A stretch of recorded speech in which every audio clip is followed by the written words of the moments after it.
하나님의 말씀 봉독하겠습니다. 역대하 16장 11절에서 14절까지의 말씀입니다. 구약성경 672면에 있습니다. 역대하 6장 11절부터의 말씀을 봉독합니다. 아사의 처음부터 끝까지의 행적은 유다와 이스라엘 열왕기에 기록되니라.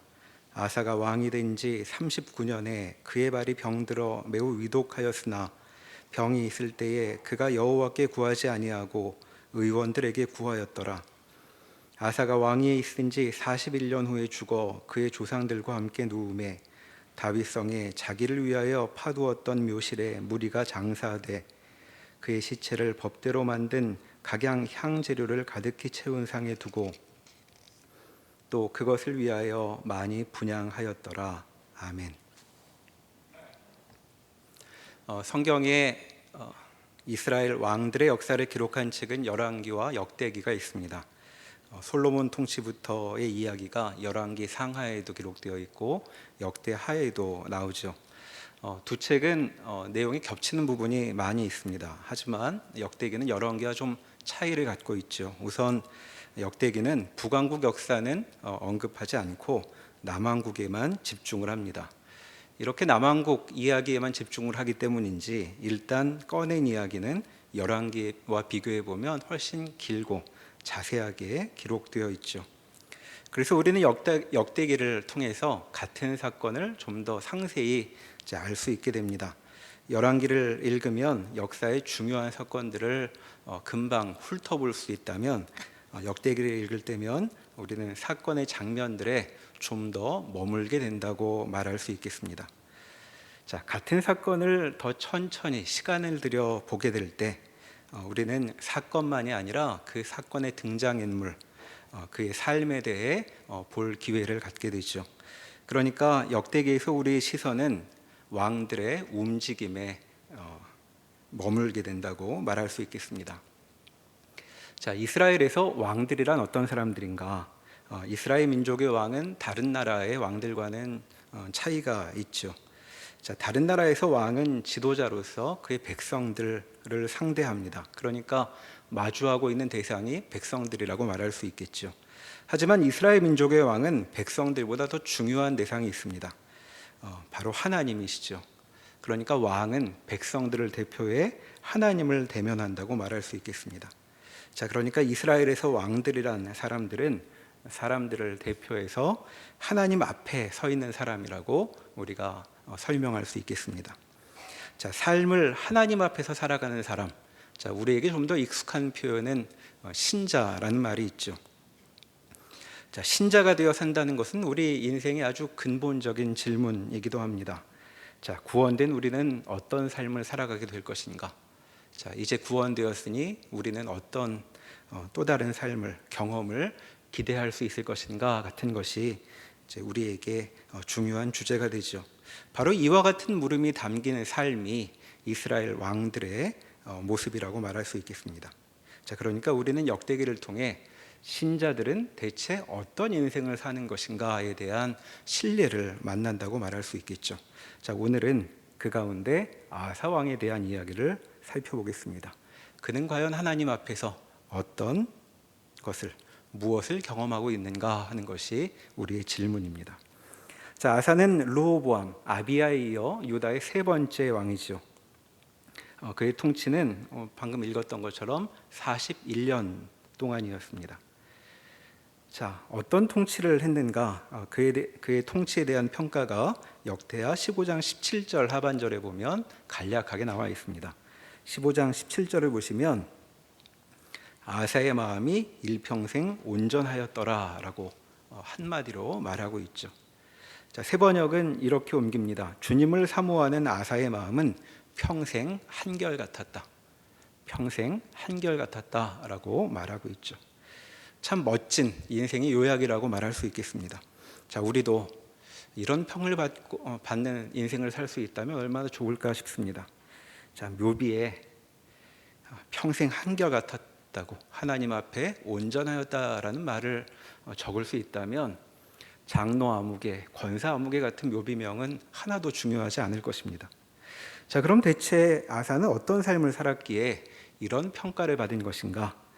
14장 1절로 거슬러 올라가 보겠습니다. 자, 2절에 보면 그가 선과 정의를 행했다는 표현이 나오는데 1절부터 5절까지를 제가 읽겠습니다.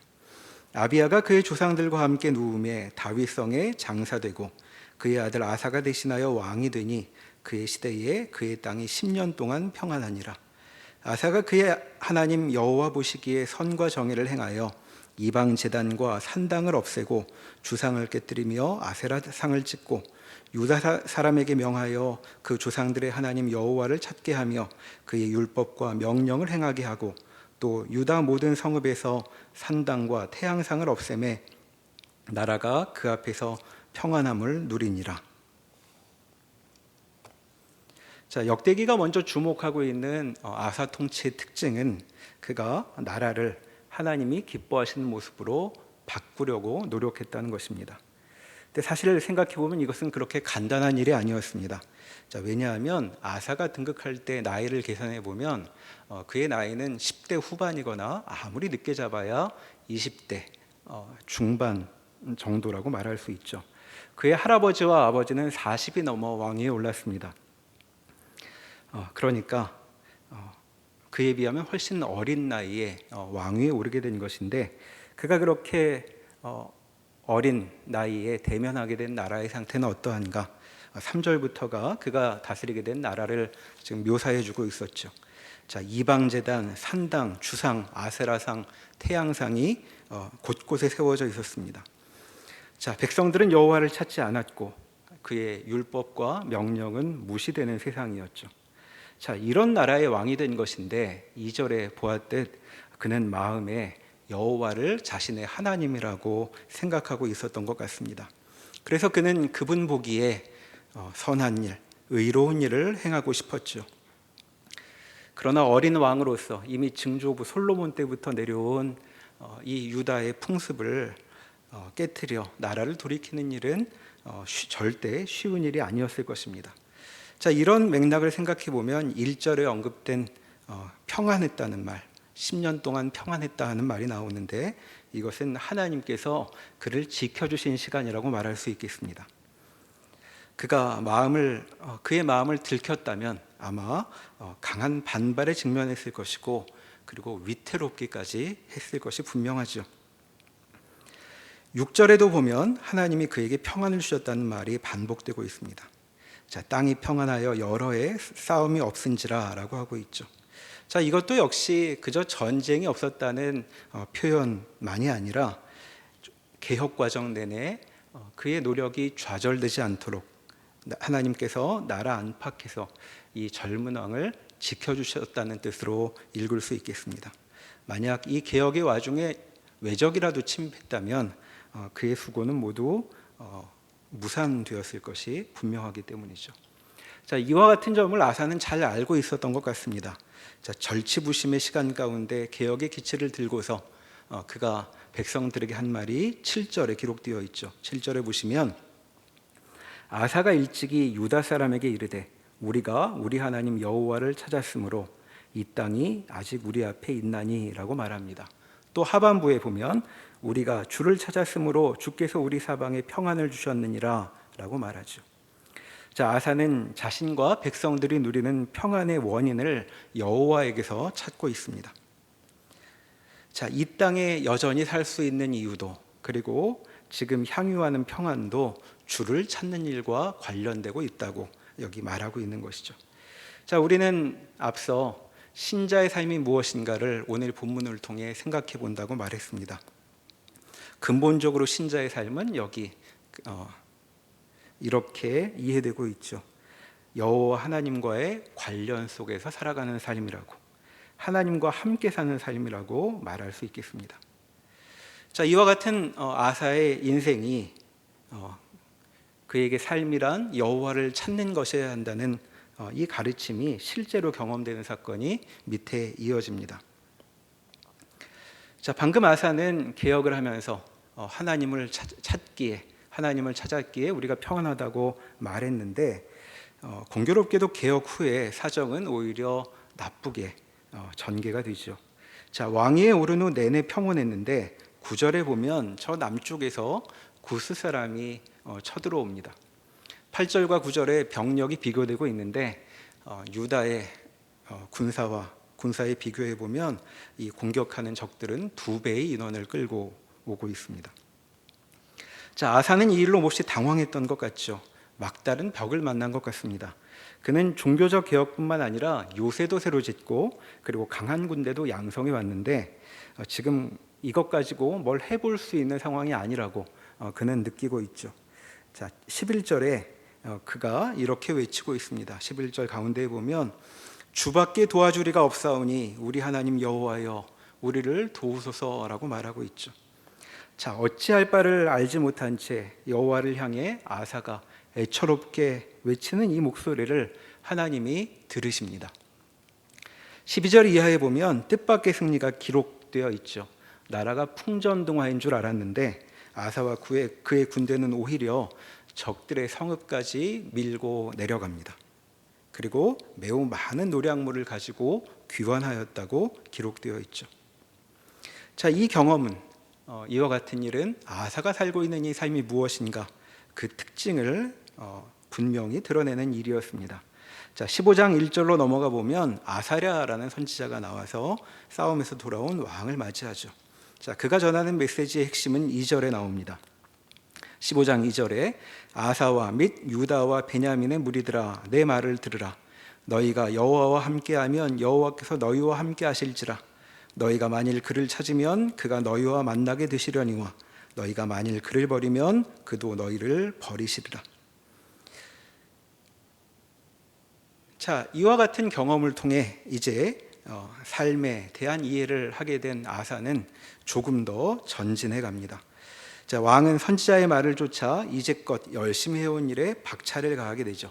15장 8절 이하에 보면 왕은 이미 시작한 개혁 작업을 계속해 나갑니다. 유다 전국에서 우상을 없애고 이제껏 무너진 채 있었던 성전 앞에 제단도 다시 세우죠. 자, 개혁 작업을 하면 성전부터 돌봤어야 됐을 것 같은데 이미 앞서 있었던 개혁 과정에서 성전 제단도 손을 대지 못했던 것에 보면 역시 아사의 개혁은 그렇게 수월한 일이 아니었다는 것을 우리가 다시 한번 확인하게 됩니다. 그뿐만 아니라 이제 왕은 더 나아가 백성을 모아 여호와만을 섬기기로 다짐하는 언약식을 행하게 되죠. 자, 10절부터 의 기록을 보면 전리품으로 얻은 많은 숫자의 소와 양을 제물로 바칩니다. 그리고 백성들과 함께 맹세를 하죠. 12절에 보면 이렇게 기록되어 있습니다. 마음을 다하고 목숨을 다하여 조상들의 하나님 여호와를 찾기로 언약하고 이스라엘 하나님 여호와를 찾지 아니하는 자는 대소 남녀를 막론하고 죽이는 것이 마땅하다 하고 소리까지 치면서 맹세를 하고 있습니다. 이스라엘 역사에 이런 때가 다 있었나 하는 생각이 드는 장면입니다. 아마 모세가 보면 흐뭇해 할 만한 그런 장면이죠. 자, 하나님을 향한 충성이 하늘을 찌르는데 그 기세가 대단합니다. 여호와를 찾지 않는 자에게는 죽임을 죽이겠다고 하는 분위기가 여기 나와 있죠. 이런 각별한 다짐에 대한 평가가 15절에 나와 있습니다. 온 유다가 여호와를 찾았으므로 여호와께서도 그들을 만나 주시고 그들의 사방에 평안을 주셨더라. 지금까지 우리가 살펴본 14장과 15장은 정말 15장 17절에서 우리가 보았던 것처럼 하나님께 마음이 온전한 자에게 어떤 인생이 펼쳐지는가를 역사 속에 실제로 보여주는 사례라고 말할 수 있겠습니다. 신자의 삶은 탈출구조차 발견할 수 없는 그런 상황 속에서도 오히려 좋은 목적지에 도달하는 것이라고 여기 말하고 있습니다.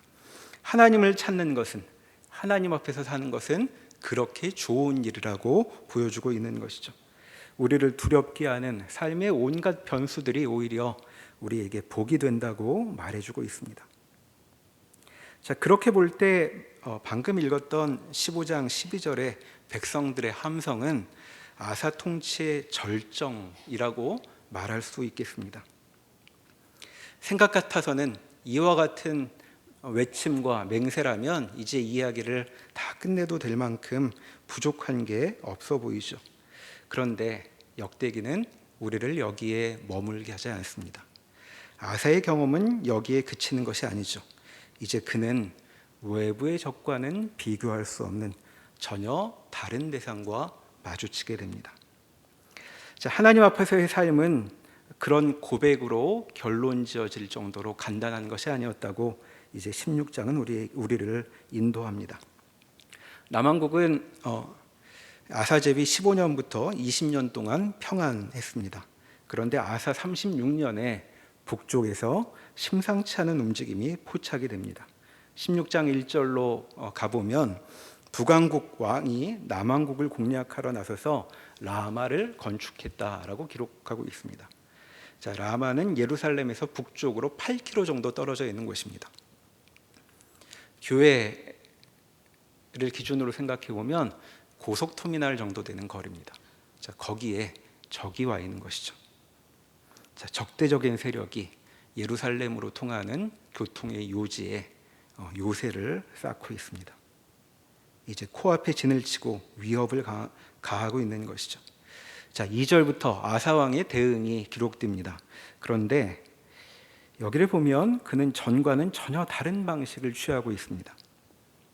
그는 성전과 왕궁의 곳간을 털어서 보물을 북왕국 너머에 있는 아람에 보내죠. 15장 18절에 보면 그는 보물을 구별하여 성전에 바쳤다는 기록이 앞서 있었습니다. 그런데 이제 성전에서 보물을 꺼내 아람 왕에게 바치게 되는 일이 여기 기록되고 있는 것이죠. 왜 그렇게 했는가? 그것은 아람에게 부탁을 하기 위해서였습니다. 3절을 보면 아람은 남왕국과 동맹 관계였던 것 같습니다. 한편 북왕국과도 동맹이었죠.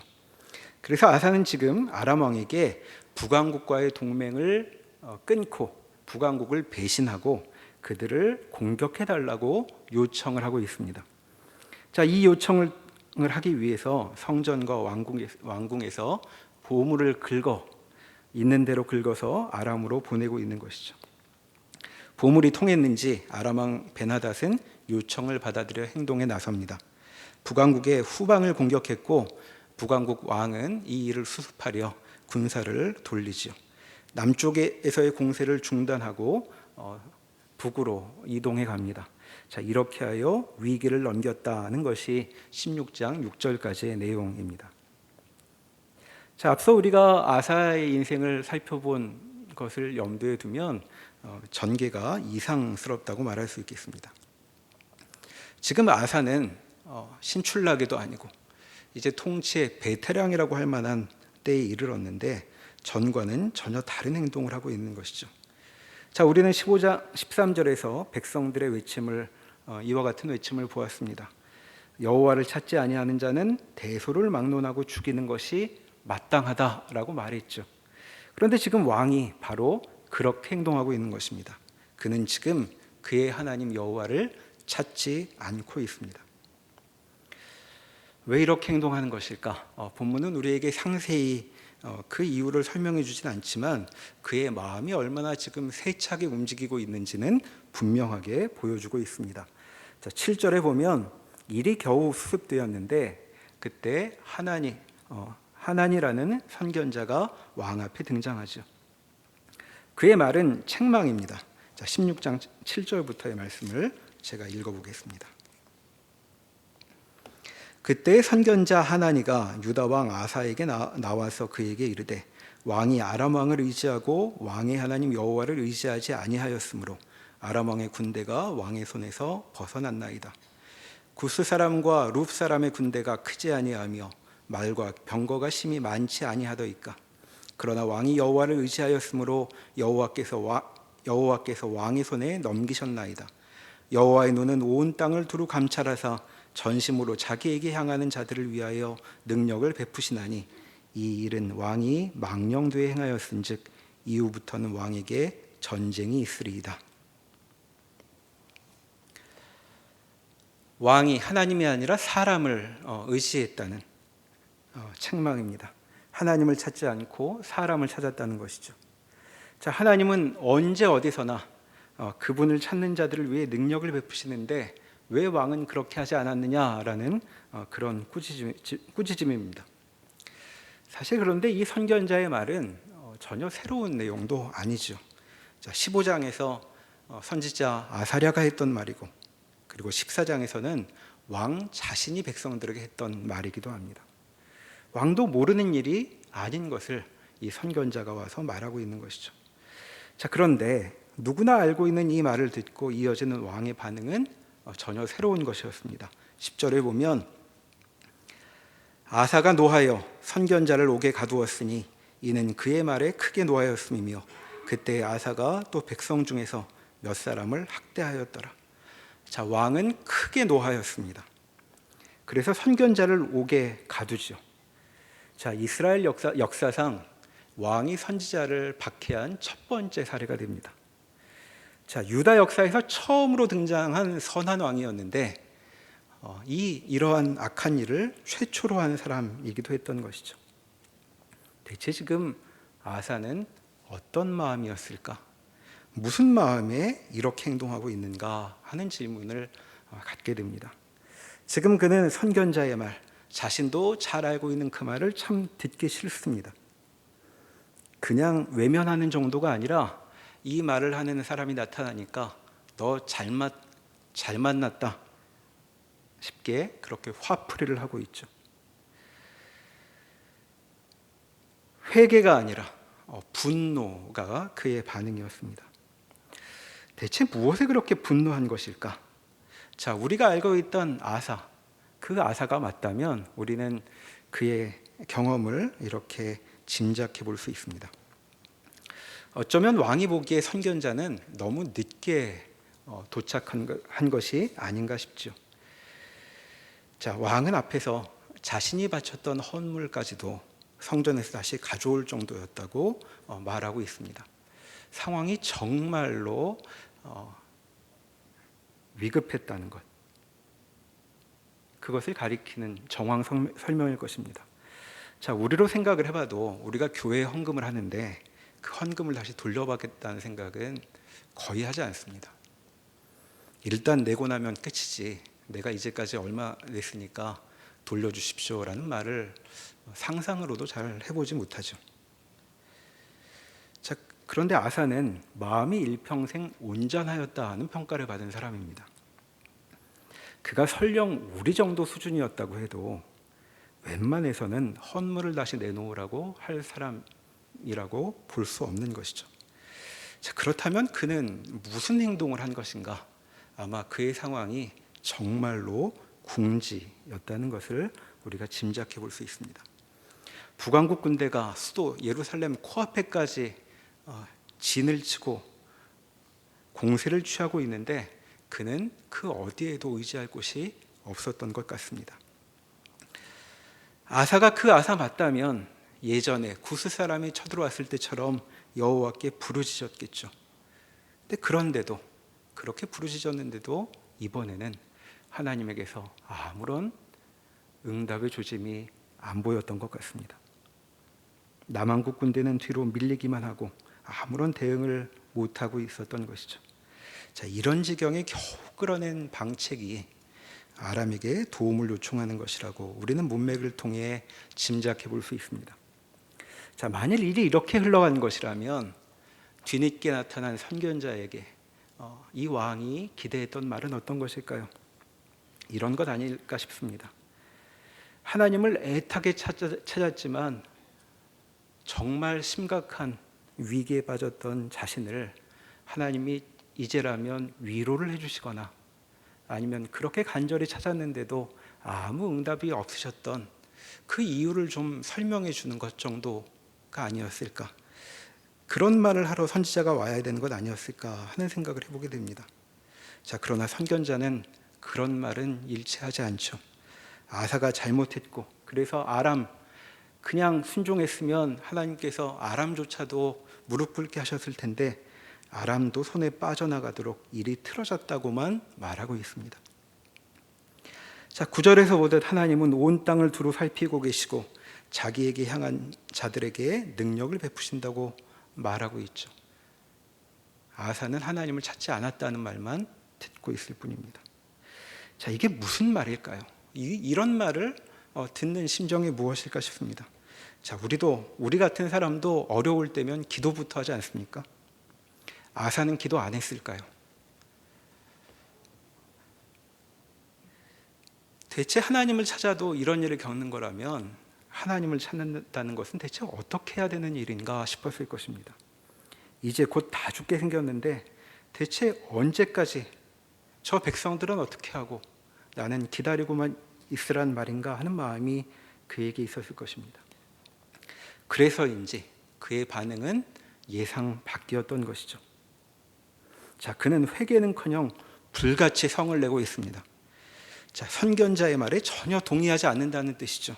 자, 어떻게 이렇게까지 할 수 있을까요? 그는 마음에 걸리는 구석이 없기 때문일 것입니다. 꿀릴 게 없는 것이죠. 자, 그렇다면 그로서는 하나님을 찾을 만큼 찾았다고 그는 생각했다고 말할 수 있겠습니다. 그런데도 하나님은 아무 답이 없으셨다고 그는 심정에 그렇게 하나님께 말을 하고 싶었을지 모르겠습니다. 자, 그렇게 그 막다른 골목에서 나름대로 위기를 겨우 수습했는데 이제 선견자가 하나님의 말씀을 가지고 나타난 것이죠. 자, 대체 그 심각한 순간에는 어디 갔다가 이제 일이 다 끝나니까 이제야 나타난 것일까 하는 그런 느낌이 드는 장면입니다. 자, 우리 같으면 어떻게 반응했을까요?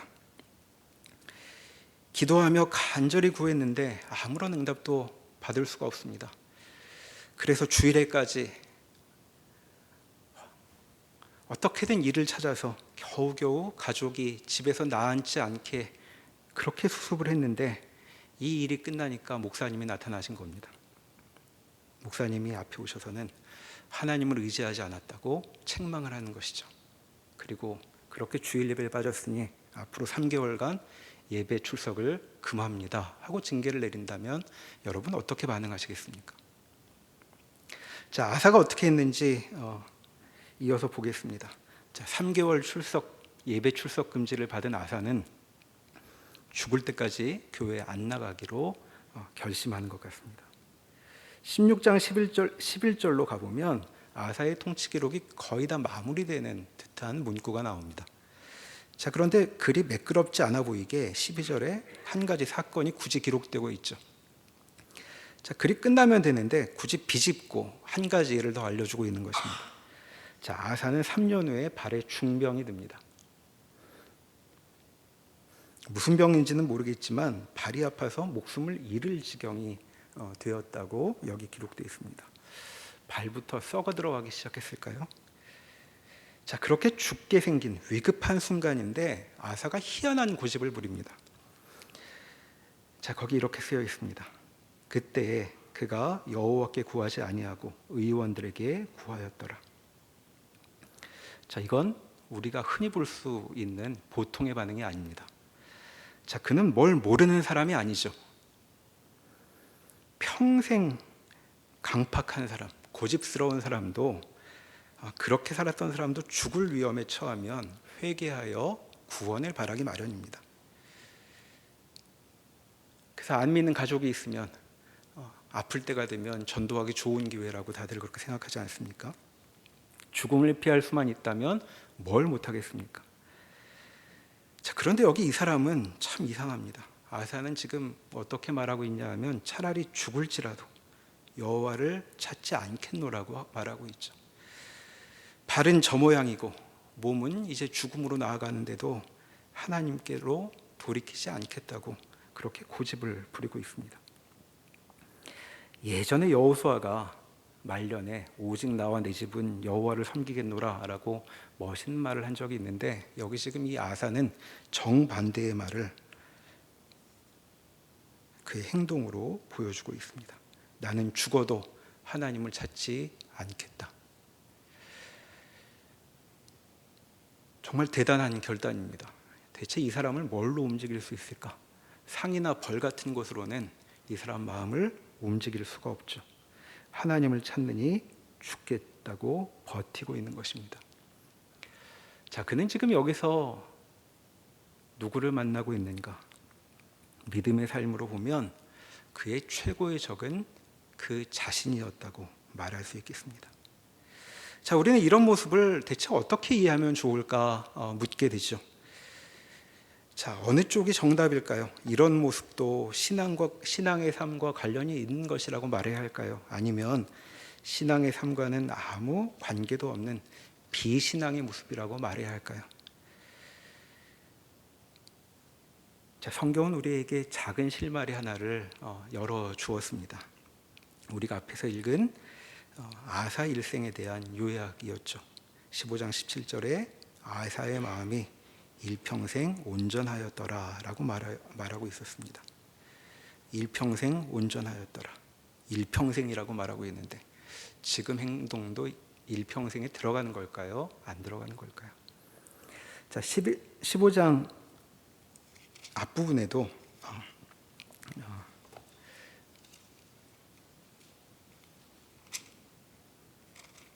14장입니다. 14장이 아니네요. 제가 읽어보겠습니다. 열왕기상에 보면 아사에 대한 평가가 또 나옵니다. 제가 읽어보겠습니다. 열왕기상 15장에 보면 이렇게 말하고 있죠. 아사가 그의 조상 다윗같이 여호와 보시기에 정직하게 행하였다. 이렇게 얘기합니다. 그러니까 지금 역대기와 열왕기는 같은 식으로 평가하고 있는 것이죠. 역대기 저자도 열왕기 저자도 아사가 어떤 말년을 보냈는지 다 알고 있습니다. 그걸 다 알면서도 그가 하나님 보시기에 바르게 행동하였다고, 그의 마음은 하나님께 가 있었다고 말하고 있는 것이죠. 자, 이런 평가를 염두에 둔다면 우리는 아사의 이런 행동조차도 비신앙의 영역이 아니라 신앙의 영역에서 바라보아야 하는 사건이라고 말할 수 있겠습니다. 물론 그가 한 행동은 전혀 바람직한 것은 아니죠. 아름다운 것도 아닙니다. 그러나 그는 하나님을 질문으로 갖고 인생의 막바지를 보내고 있는 것이죠. 자, 우리는 이 아사의 행동을 보면서 여러 가지 교훈을 생각해 볼 수 있습니다. 자, 이를테면 이런 교훈 우리가 어렵지 않게 찾아낼 수 있습니다. 자, 그는 처음에 여호와를 찾기에 힘쓰는 사람이었습니다. 자, 신자라면 마땅히 그래야 하는 모습을 보였죠. 하지만 아사는 여호와 앞에 있긴 했지만 하나님을 잘 아는 사람은 아니었던 것 같습니다. 자, 하나님은 사람의 행동에 따라 가까이 하기도 하고 멀리 하기도 하는 분, 사람의 행동에 따라 반응하는 그런 분이 아니었다는 것이 두 번째 사건을 통해 드러났던 것이죠. 자, 아사가 개혁을 시행하기 전에도 하나님은 나라는 평안했습니다. 그의 나라가 아직 여호와를 찾기 전에도 하나님께서 그 나라를 돌보시고 있었던 것입니다. 자, 구스 사람이 100만 명을 이끌고 쳐들어오든지 북왕국 왕이 이 남왕국 수도의 코앞에까지 진격을 해오든지 하나님은 얼마든지 아사와 그의 나라를 지켜주실 수 있는 분이죠. 자, 원수의 목전에서 상을 베푸시는 분, 자, 그 경험을 아사가 했던 것입니다. 자, 아사도 이 사실을 알고 있었지만 그가 무엇을 놓쳤을까? 그는 하나님의 판단이 자신의 판단과는 다르다는 점은 고려하지 못했던 것 같습니다. 자기에게 절실한 때가 하나님께도 절실한 때는 아닐 수 있다는 것을 쉽사리 받아들이기 어려웠던 것으로 보이죠. 자, 하나님은 괜찮다고 하시는데 우리 마음이 조급했던 일, 우리도 많이 경험해 본 일입니다. 자, 그렇게 보면 아사의 일을 통해 우리는 그럴 때에도 하나님의 약속에도 불구하고 조급할 때에도 하나님을 섬겨야 하고 하나님을 찾아야 한다고, 주도권이 그분께 있다는 사실을 교훈으로 찾을 수 있을 것입니다. 그러나 우리는 이 시간 이와 같은 교훈으로 이 이야기를 마무리 짓지 않으려고 합니다. 자, 우리의 질문은 신앙의 삶엔 어떤 경험이 있는가 하는 것이었죠. 자, 신앙의 삶에는 교훈만 있는 것이 아닙니다. 오늘 본문을 보면 이 삶에는 우리 자신이 들어있죠. 자, 아사는 라마 사건으로 자신과 하나님의 차이를 명백히 확인합니다. 자, 그래서 마음속으로 이렇게 물었을 것입니다. 이런 하나님을 바라보고 살아도 되는 걸까? 이런 하나님을 믿고 살아도 되는 걸까? 정답은 그도 알았을 것입니다. 우리가 아는 것 그 사람이 몰랐을 리가 없죠. 자, 하나님을 찾고 살아야지 대체 누굴 찾고 살 수 있겠습니까? 자, 그렇게 그도 답은 알았을지 모르는데 오늘 본문은 도통 그의 마음은 움직이지 않고 있음을 보여주고 있죠. 아마도 그는 남은 생애 내내 하나님을 이해할 수 없어서 몹시 괴로웠을 것입니다. 도무지 평상심으로 돌아와 그 사건 이전으로 돌아와 하나님을 대할 수가 없었던 것이죠. 하나님께로 나아가지 못하겠다고 느낍니다. 아니, 그런 하나님께는 나아갈 수 없다고 느끼고 있는 것이죠. 차라리 죽을지언정 그분께 나아가지 않겠다는 그 마음을 그는 도무지 버릴 수가 없습니다. 자, 이게 아사의 마음이자 우리도 잘 알고 있는 우리의 마음이기도 합니다. 신자인데도 생기는 마음이죠.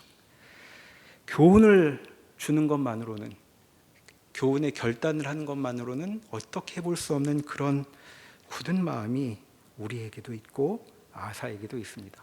신자의 삶에 이런 국면이 있는 것이죠. 자, 우리 주위에도 아사와 같은 사람들이 그리 드물지 않습니다. 그리고 때로 우리도 아사처럼 행동할 때도 많죠. 자, 그러면 이런 마음을 가진 신자가 이런 사람이라면 대체 어떻게 하면 좋을까 하는 그런 탄식이 흘러나오게 됩니다.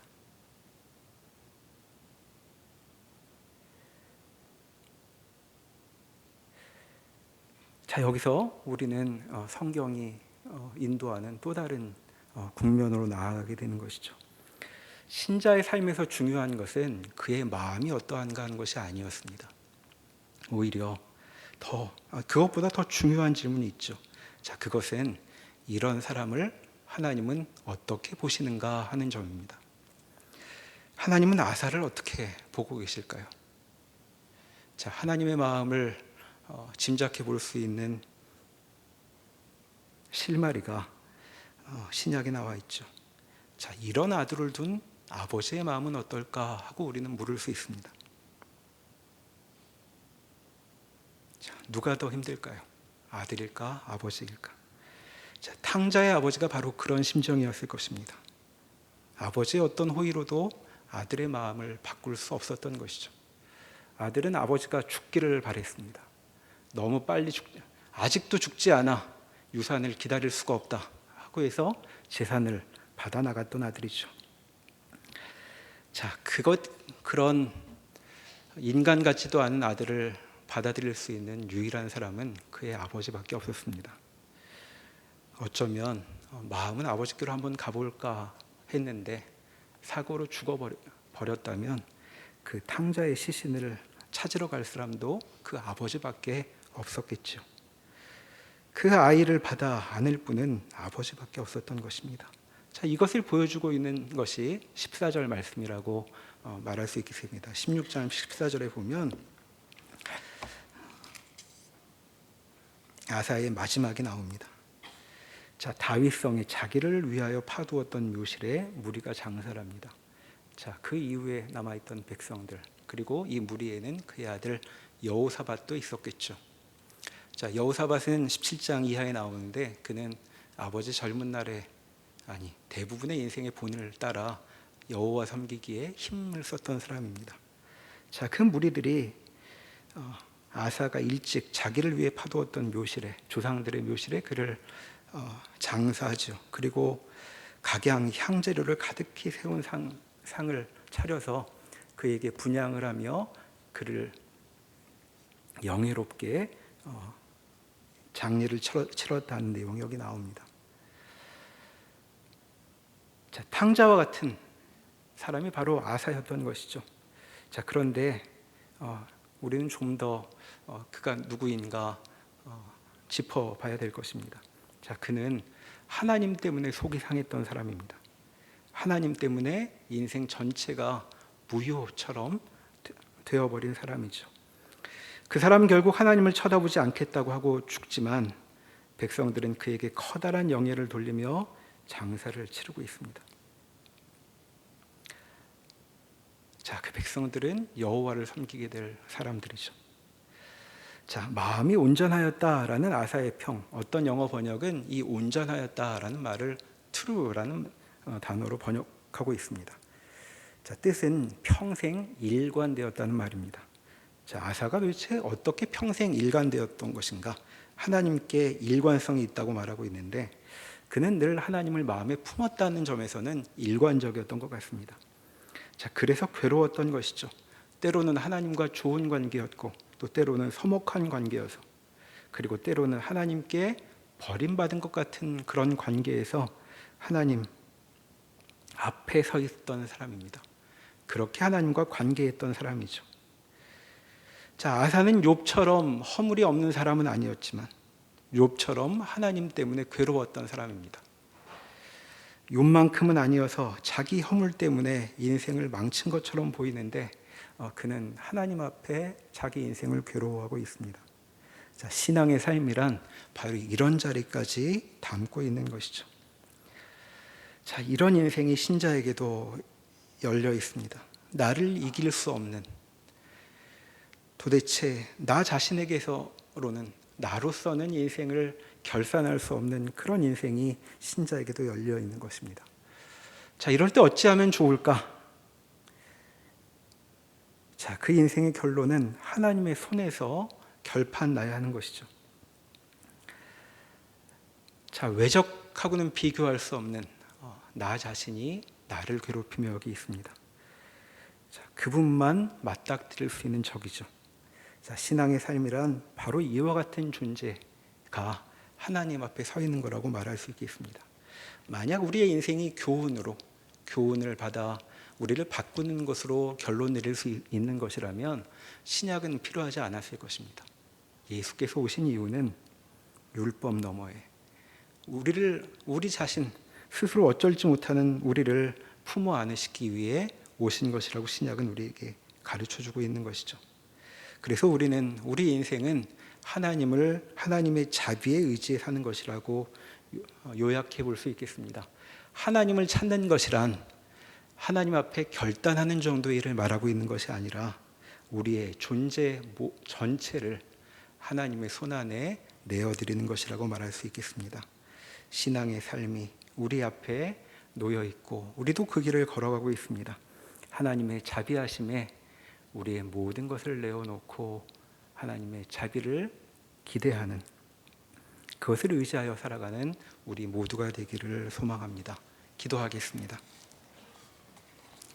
하나님, 주의 말씀이 맞다고 동의하고 주님께 우리의 생명이 놓여 있다고 고백하지만 우리는 늘 흔들리고 그리고 작은 일로도 하나님과 어긋나고 그리고 우리의 자아는 너무나 세서 하나님을 이기고 하나님의 뜻을 따르지 않을 때가 참으로 많이 있습니다. 이런 모양이 우리의 인생의 결론이라면 우리에겐 아무런 소망도 기쁨도 없을 것입니다.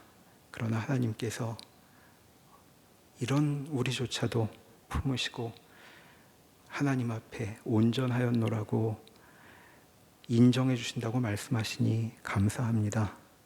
하나님, 우리가 이런 막다른 골목에 처할 때에도 부디 저희에게 은혜를 베푸셔서 우리의 마음을 움직여 하나님을 바라보게 하시고 하나님의 은혜에 자비에 우리의 인생과 삶을 맡겨드리는 지혜를 갖게 하여 주시옵소서. 예수님의 이름으로 기도합니다. 아멘.